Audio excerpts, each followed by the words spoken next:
آپ صلی اللہ علیہ وسلم کے اخلاق کتنے خوبصورت تھے، کتنے بڑے تھے۔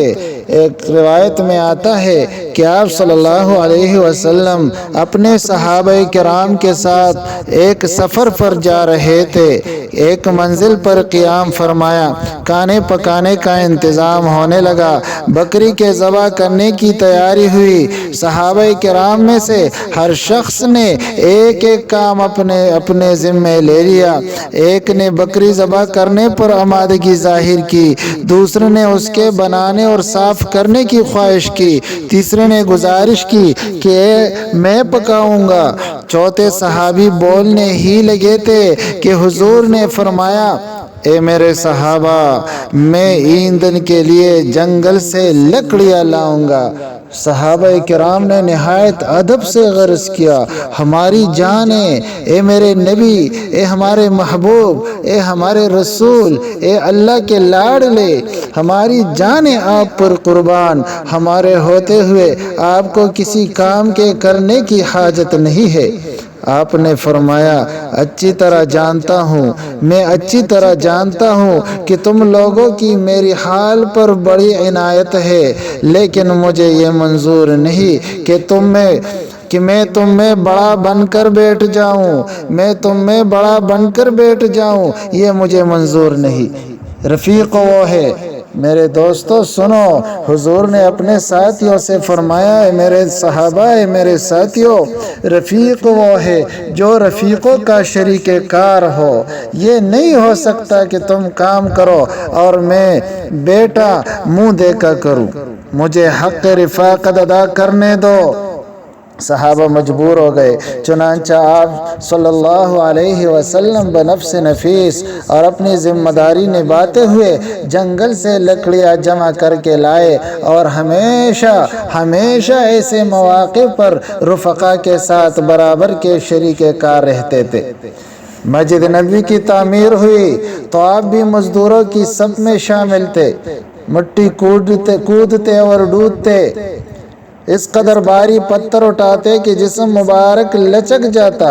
عقیدت مند عرض کرتے، ہمارے ماں باپ فدا ہو آپ پر، اے ہمارے نبی آپ چھوڑ دیں، ہم خود اٹھا لے جائیں گے۔ فرماتے، بہت اچھا، لیکن پھر ذرا سی دیر میں اسی وزن کا پتھر اٹھاتے اور کام کرنے والوں کی صف میں شامل ہو جاتے۔ جب مزدور تکان مٹانے کو رجز پڑھتے تو آپ بھی ان کے ساتھ آواز ملاتے۔ ایک دن حضور صلی اللہ علیہ وسلم کی جوتی کا تسمہ ٹوٹ گیا۔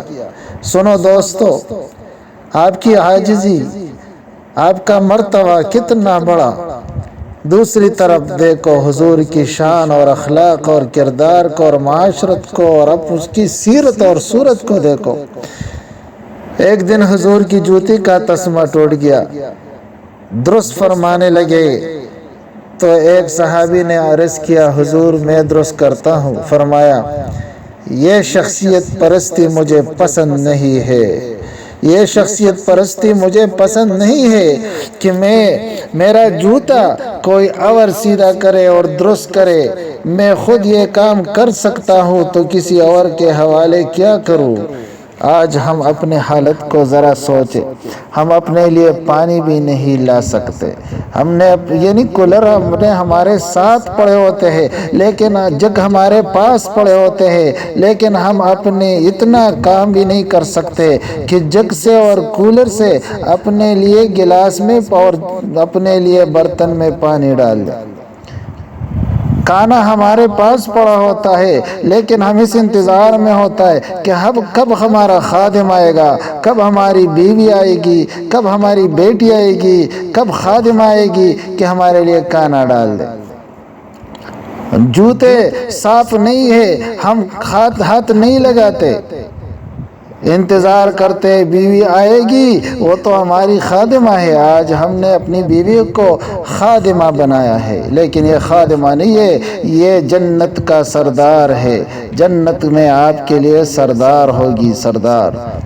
دنیا میں تمہاری بہترین ساتھی ہے۔ جس طرح تم اپنی مشقت اٹھانے میں اپنے لیے بہت مشکلات پسند نہیں کرتے، اپنی بیویوں کے لیے آسانیاں پیدا کرو، اس کو مشکلات میں نہ ڈالو۔